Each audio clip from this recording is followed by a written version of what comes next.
네, 안녕하세요. 똑쌤입니다. 오늘 새롭게 소개시켜드릴 플랫폼은요, 질문 성장 플랫폼이라고 해서요, 부제로는 학교에 묻다라고 좀 이름을 지은 플랫폼입니다. 여기서 말하는 학교에 묻다라는 의미는요, 크게 두 가지 의미로 좀 받아들일 수 있을 것 같은데요. 첫 번째 학교에 묻다라는 의미는 학교에 질문하다 라는 의미 학교에 묻다일 것 같고요. 두 번째는 씨앗을 묻다. 그래서 학교에 씨앗을 묻었다 라는 의미의 학교에 묻다입니다. 이렇게 이름을 지은 이유는요, 사실 우리 아이들이 미래에는 저는 더 이상 답변할 기회가 없어질 거라고 생각을 좀 했습니다. 아무래도 지금 현재에도 AI는 굉장히 답변을 빠르고 정확하게 할 수 있고요. 조금만 더 지나서 한 2, 3년 뒤가 되면 정말 대부분의 인간들보다 더 좋은 답변을 할 수 있을 거라고 생각했습니다. 그러면 이렇게 인간보다 답변을 더 잘하는 AI가 나오는 상황에서 우리 아이들은 도대체 무엇을 할 수 있을 것인가 라고 생각하면요, 당연히 할 수 있는 건 한 가지밖에 남지 않더라고요. 질문하는 능력.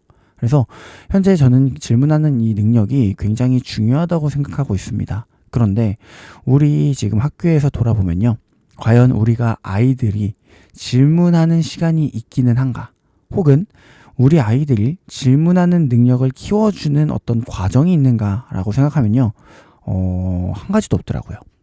그러니까 뭐 AIDT라든가 혹은 대부분의 이제 AI 코스웨어라든가 혹은 에듀테크 기술만 보더라도 거의 대부분 학생이 어떻게 하면 질문을 잘할지보단 어떻게 하면 답변을 잘할지, 어떻게 하면 시험을 잘할지, 어떻게 하면 공부를 잘하게 될지에 대해서 초점을 맞춰줬는데요. 근데 그 모든 건 사실 질문하는 능력이 아니고요, 다 답변하는 능력입니다. 시험을 잘 보는 학생은 질문을 잘하는 학생이 아니고 답변을 잘하는 학생일 겁니다. 그러다 보니까 지금 현재 공교육은 대부분 답변하는 능력이 초점이 맞춰져 있다라고 좀 생각이 들고요. 그러한 상황에서 우리가 질문하는 능력을 키워주기 위해서 과연 어떠한 활동을 하고 있는가라고 생각해 봤을 때 저는 좀 안타깝게도 저는 현재 없는 것 같습니다. 그러한 상황에 작년부터 좀 생각했던 일이지만 이러한 질문하는 기회를 우리 아이들한테 좀 많이 줬으면 좋겠다라는 것과, 두 번째는 질문을 했을 때 그 질문이 과연 괜찮은 질문이었냐 혹은 유의미한 질문이었냐, 그리고 그렇지 않다면 어떻게 질문을 해야 조금 더 유의미한 질문을 할 수 있을 것이냐 라는 질문 자체를 평가하는 플랫폼이 참 있었으면 좋겠다라고 생각을 했는데요. 이 이야기는 굉장히 많이 했습니다. 제가 이제 AI 이제 관련된 플랫폼 업체라든가 혹은 이런 프로그램들을 만드시는 업체들한테도 이제 가끔 말씀을 드렸는데요. 그럼에도 불구하고 아직 현재 나와 있는 플랫폼은 없습니다. 그러다 보니까 한번 만들어 보자 라는 생각으로 작년에 지리아놀자라는 플랫폼을 만들었었고, 생각보다 주변 선생님들의 반응이 괜찮아서 이번에 이걸 아예 대부분의 많은 선생님들이 사용할 수 있는, 그러니까 이런 이제 플랫폼으로 만들어야겠다. 그러니까 웹사이트로 만드니까요, 진입 장벽이 좀 높습니다. 제가 사이트 하나를 만들어서 제 사이트를 다 같이 사용하자라고 하면 너무 어려운 거더라고요, 그거는.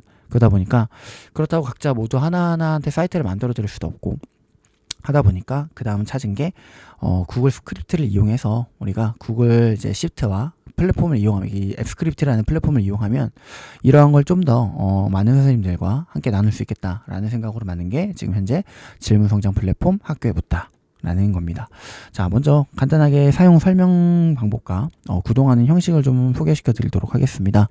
먼저 저희가 사용하기 편해야 될 것 같아요. 그래서 제가 이번에 만들면서 가장 초점을 맞춘 건 설정이 좀 편했으면 좋겠다라는 거였고요. 두 번째는 이걸 사용하면 우리 아이들 뿐만 아니라 선생님한테는 어떠한 이점이 있겠느냐라는 두 가지 부분이었습니다. 자, 먼저 설정이 얼마나 편한지 좀 보여드릴게요. 기본적으로 제 시트에서는 몇 가지 제가 통일해 놓은 게 있습니다. 초록색과 노란색, 빨간색 부분이 있는데요. 대부분의 경우 노란색 부분만 건드시면 됩니다. 빨간색과 초록색 부분은 가능하면 건들지 않길 바라시고요. 노란색 부분은 건드려 주시길 바라는 것, 그러니까 설정해야 되는 부분들을 제가 다 노란색으로 표시를 해놨거든요. 그러니까 잘 모르신다, 나중에 기억이 안 나신다, 노란색만 기억하시면 됩니다. 자, 이 노란색 부분만 우선 설정을 다 해주시면 되는데요. 첫 번째 학번과 이름, 그 다음에 비고 적으셔도 되고요, 안 적으셔도 됩니다. 그래서 학번과 이름만 명확하게 지정해 주시면 됩니다. 간단하시죠? 두 번째는 사용자 설정 부분입니다. 사용자 설정 부분에서 학번과 이름은 자동으로 들어옵니다. 그래서 초록색이죠. 명렬표를 입력하시면 자동으로 이 부분이 들어올 거고요. 아이디와 비밀번호가 있어야 됩니다. 이 아이디와 비밀번호를 만든 이유는요. 학생들이 각자 개개인의 데이터가 쌓일 텐데 그 개개인의 데이터를 개인만 봐야 되기 때문에 저희가 아이디와 비밀번호를 설정하는 창을 만들어 놨습니다. 자, 그럼 여기 비밀번호라는 창이 있을 텐데요. 이 비밀번호 역시도 채워 넣어 주셔야 됩니다. 자, 이 비밀번호는 왜 필요하냐? 저희가 아이디와 비밀번호를 아이들 개개인이 받는다고 했잖아요. 물론 이거를 교사 개인이 다 지정해서 주셔도 되는데 너무 힘드시고, 그죠? 그 다음에 아이들조차도 이렇게 정해주면 다른 친구들의 아이디와 비밀번호를 유추할 가능성이 생깁니다. 그래서 저희가 회원가입 시스템을 하나 만들어 놨습니다. 그래서 회원가입 시스템을 만들기 위해서 요 1, 2, 3, 4는요. 그 회원가입 시스템에 들어오기 위한 비밀번호입니다. 왜냐면 언제나 회원가입이 가능하면 안 되거든요.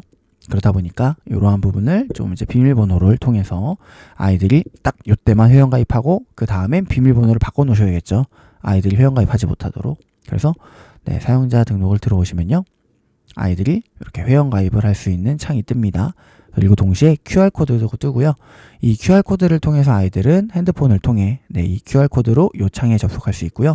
입력하신 비밀번호를 여기다 입력하시면 아이들은 회원가입할 수 있는 창으로 이동이 합니다. 회원가입은요. 학번과 이름을 먼저 선택을 하시면 되고요. 아이들이 미리 입력해 놓으셨어야겠죠. 당연히. 그래서 이미 입력된 학번과 이름이 나올 거고요. 학번 선택 후 아이디 123으로 하겠습니다. 비밀번호 123 네, 123으로 할게요. 저장하기를 하면 뒤에 아이디가 생기는 걸 볼 수 있을 겁니다. 네, 이렇게 아이디가 생기는 걸 보실 수 있죠. 자, 이렇게 아이디와 비밀번호 모든 걸 다 만들어 주시면 됩니다. 자, 다음 설정 부분은요. 자, 여기 있는 모델, 어떤 모델을 이용해서 아이들의 질문을 평가하실 것이냐. 다음엔 거기에 필요한 API 키를 입력하셔야 되고요. 다음에 앱을 온, 오프 할 수 있는 네, 여기 체크박스가 있습니다. 이 앱은요. 질문할 때마다 AI가 그 질문을 평가해서 답을 알려주는 거기 때문에 AI 사용료가 들어갑니다. 그래서 그 AI 사용료가 들어가기 때문에 아이들이 언제나 들어와서 너무 이게 무분별하게 질문을 하면 안 되거든요.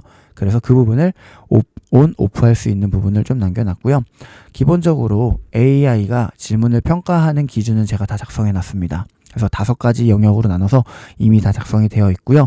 관련된 프롬프트는 지금 현재 공개되어 있지 않습니다. 그런데 이제 교과에 대한 평가 기준은요. 아마 각 교과마다 다를 거라고 생각합니다. 그래서 이렇게 입력할 수 있는 창을 만들어 놨습니다. 지금 예시로는 문학을 좀 넣어 놨고요. 그래서 문학 예시는 이렇게 들어가는데 사실 이거는 선생님들 입맛대로 수정하시면 됩니다.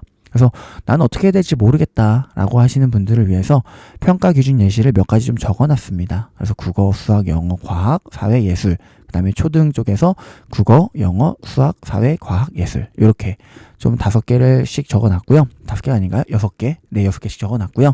요거를 참고하셔도 되고 아니면 선생님만의 기준이 있다 하시면 그 기준대로 적으시면 됩니다. 다만 지켜주실 건 총점은 20점입니다. 나머지 80점은 제가 미리 이제 설정한 5가지의 기준으로 돌아갈 거고요. 나는 선생님이 만드신 이 기준이 싫다라고 하시면요. 커스텀 모드를 키시면 됩니다. 커스텀 모드를 키시면 이렇게 새롭게 창이 하나 뜰 겁니다. 좀 기다리시면 여기에 질문의 구체성, 배경정보, 여기에 답변 형식 요구, 질문의 구조, AI 활용 효용성이라고 해서 총 5가지의 기준을 제가 미리 만들어 놨는데요.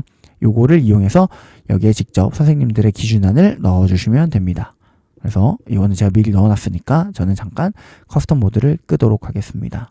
자, 이 상태에서 요거는 이제 그냥 사용하시면 되는 거라고 했죠? 네, 모든 설정은 끝이 났습니다. 간단하죠? 네. 그 다음에 이제 아이들이 사용하는 부분만 남았을 텐데요. 사용하는 방법은 나중에 제가 연수해서 자세히 다룰 거고요. 자, 요렇게 쉽게 설정한 내용으로 우리가 뭘 할 수 있느냐 겁니다. 자, 요렇게 아이들은요. 이러한 창을 들어올 수 있고요.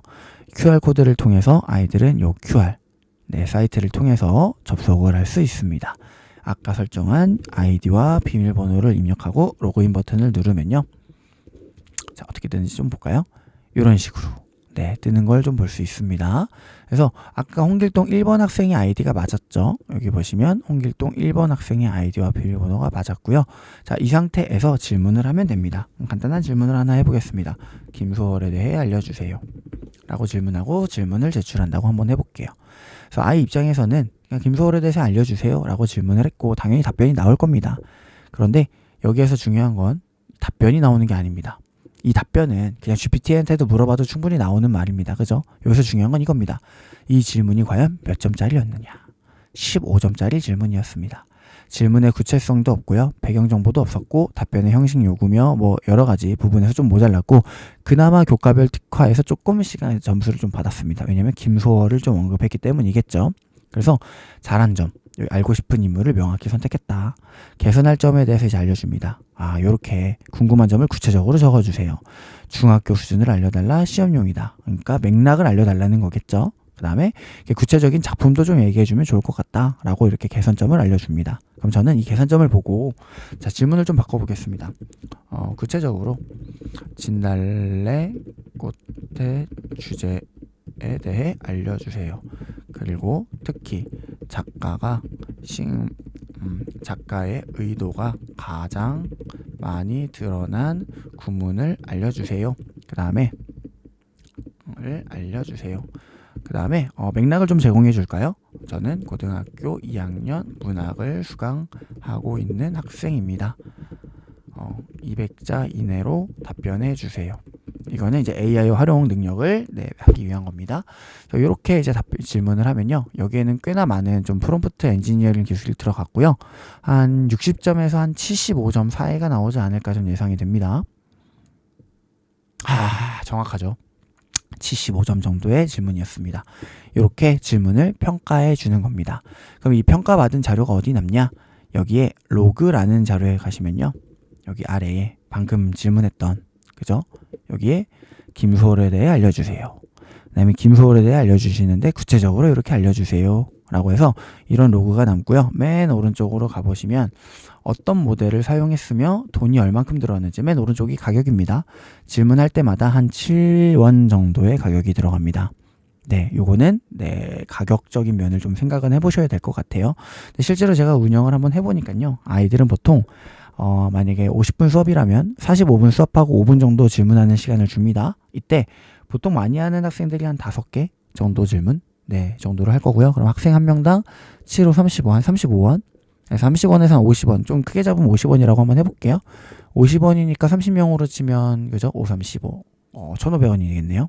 그래서 이렇게 한번 이렇게 질문을 하고 50원씩 30명이 같이 질문을 할 거니까 맞죠? 1,500원 1,500원 정도의 비용이 들어갑니다. 아마 싼 가격은 아닐 겁니다.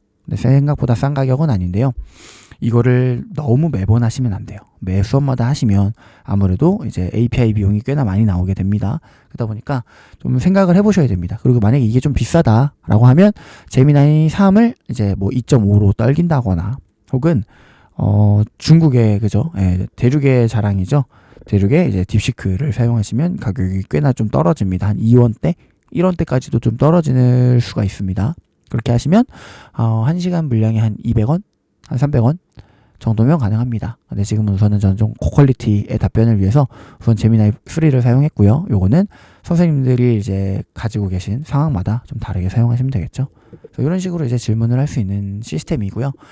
간단하게 그러면 보면 이달의 랭킹이라고 해서 같은 반 친구들이 했던 질문들 중에 가장 높았던 점수를 보여주고요. 예시를 보여줍니다. 왜냐면 못하는 학생들도 이런 예시를 보고 이렇게 작성하는 거구나 라고 참고할 수 있도록 만들어 놨고요. 오늘의 랭킹, 당장 지금 현재 랭킹을 볼 수 있도록 좀 만들어 놨습니다. 어쨌든 이런 시스템을 좀 갖춰 놨고요. 다음에 이제 이 질문을 통해서 아이들은 이렇게 질문을 하면 되구나.